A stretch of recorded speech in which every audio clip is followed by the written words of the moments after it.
بسم الله الرحمن الرحيم. سبح اسم ربك الأعلى الذي خلق فسوى والذي قدر فهدى والذي أخرج المرعى فجعله غثاء أحوى سنقرئك فلا تنسى إلا ما شاء الله إنه يعلم الجهر وما يخفى ونيسرك لليسرى فذكر إن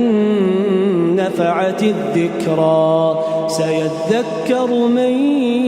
يخشى ويتجنبها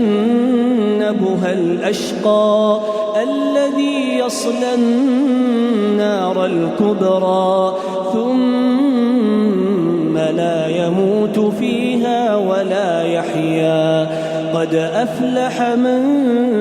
تزكى وذكر اسم ربه فصلى بل تؤثرون الحياة الدنيا والآخرة خير